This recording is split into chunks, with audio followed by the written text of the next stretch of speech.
Hey, people of the interwebs, it's me, Brandon Noel. I'm a cartoonist and publisher, and I'm going to take the time to talk about something other than my books. Last week, a new Black Canary title just dropped from DC Comics, so I thought it would be a good time to talk about Black Canary. Now, I haven't read the new title, and I haven't read the 8-page short that they made available for free on Comixology, and I believe you might be able to get it through their website. But the new title is written by Brendan Fletcher, art by Annie Wu, inks by Annie Wu, colored by Lee Lurie. I'm going to butcher that last name, I'm sorry. And it seems like Annie Wu, someone I'm very unfamiliar with. I'm glad to see that she's doing her own pencils and inks. That's pretty cool. I dig that. I'm unfamiliar with her per se, but I heard on another podcast that she's done like Justice League reimaginings as rock bands and stuff like that, and so this is right up her alley. The new Black Canary is very musical heavy. I'm really curious to get my hands on it. I do a once a month pickup at my comic book shop, so I'll probably pick it up next month. I'm curious because I follow Spider-Gwen, and they've done some really cool stuff with the lettering in Spider-Gwen. And so I'm curious to see if that trend is going to fall over into Black Canary's new musical interpretation. Now, I'm a big fan of Black Canary. She was a Charleston character back in the day, and then when DC acquired Charleston Comics, she was integrated in with the other characters.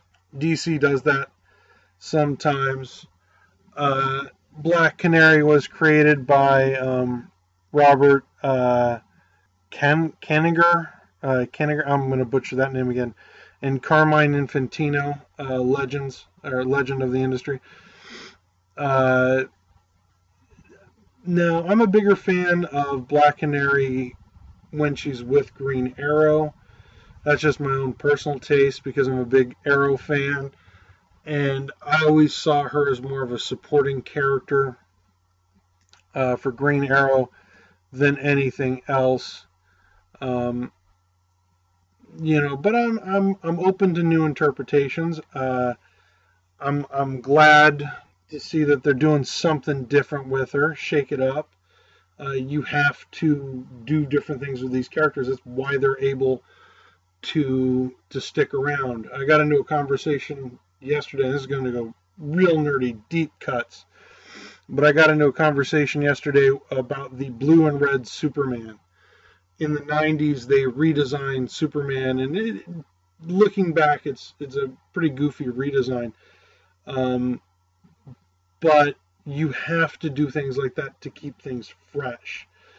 And I'm open to, as far as I know, Black Canary's never been, she has a musical themed power. Makes sense for her to be in a band. But as far as I know, she's never been in a band. I think in the Birds of Prey issue of Batman Brave and the Bold, or episode of Brave and the Bold, she's in there singing. I can't remember if it who's on that episode. She is a long-standing member of the Birds of Prey. I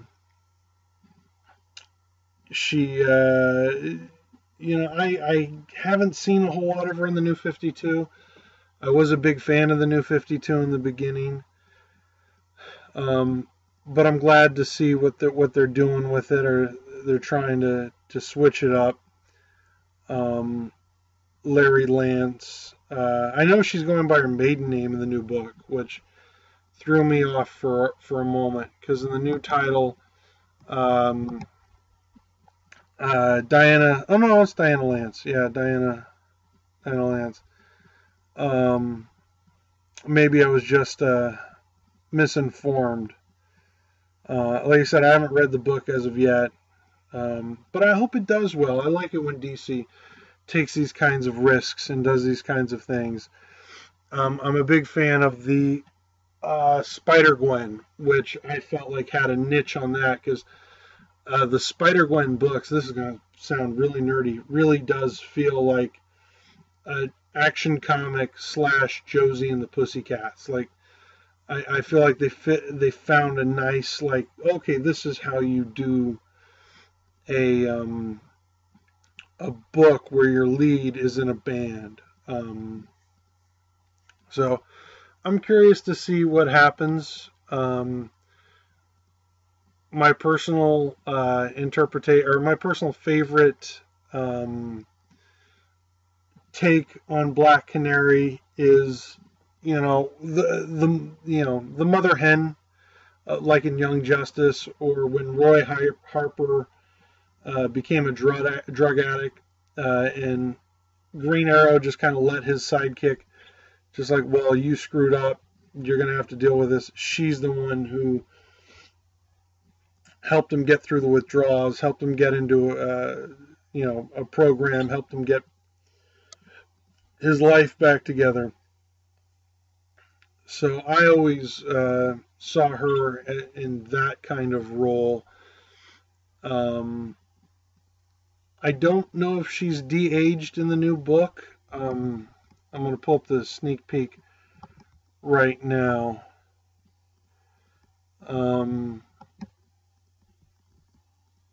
Yeah, I'm just curious to see what they do with the character. The art looks great. I mean, you can't argue with the art at all. This Annie Wu, I'm going to be keeping an eye out on her. I feel like I should have known who she was before this. But then again, I'm admittedly not always up to date on these things. As a historian, I kind of keep my head, planted in the Kirby Ditko era. That's the stuff that I really enjoy.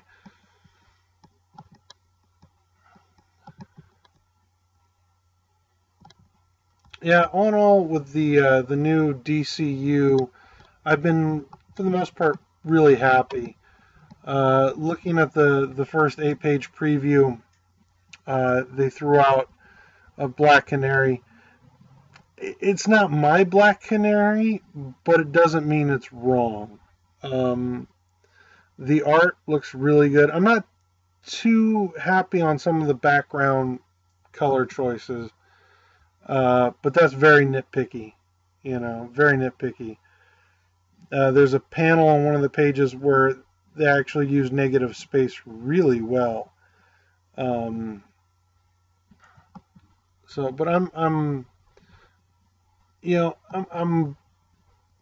I'll probably pick this up. Again, Black Canary's way overdue for her own series. It's been a very long time since she's had her own book, and she's a character who unfortunately deserves to carry a long-running title, but just hasn't. A lot of the DC female characters will do really well for a short period of time, and then they get canceled. And I can't. Each book is its own different case. It happens to the best of comic book characters. Power Girl is one of them. I was thinking that's been around and canceled and been around and canceled. But like I said, I'm hoping this new interpretation of Black Canary sticks around. The art looks gorgeous. Not my veteran, not even the Justice League animated version of Black Canary, but these characters need to evolve. They need to breathe. It's what allows them the longevity of something like 75 years. Black Canary goes back to, on her Wikipedia page, 1947. is when she was created. Again, I believe by the Charleston. She was originally a Charleston character. But yeah, like 1947, that's a heck of a, very few characters have been around that long. That's a rarefied air. She's older than Spider-Man. And, she deserves a longer running title. And I know she's had a great role as far as the Birds of Prey titles go. But I'm glad to see she has her own book and carrying through. And, I did this sketch late last year, and I'm just now posting it online because this felt like the appropriate time to talk about Black Canary. And so, yeah, I'm hopeful to see things for her pick up. And I hope you enjoyed this video. I hope you enjoyed the sketch. Hey, people of the interwebs. Hope you enjoyed this video I did on Black Canary.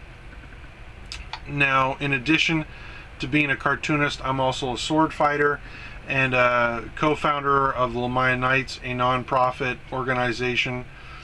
And tomorrow at the Hemet Library off of Latham, I'm going to be giving a lecture on the history of the evolution of the sword, and we're going to be doing a demonstration of actual sword work. If you're in the Inland Empire area, Hemet, San Jacinto Valley, it's going to be at 3 o'clock. Please check us out. Other than that, you can look for me at NerdCon coming up in August. Stay tuned. I'm going to keep trying to do more of these updates. Thank you.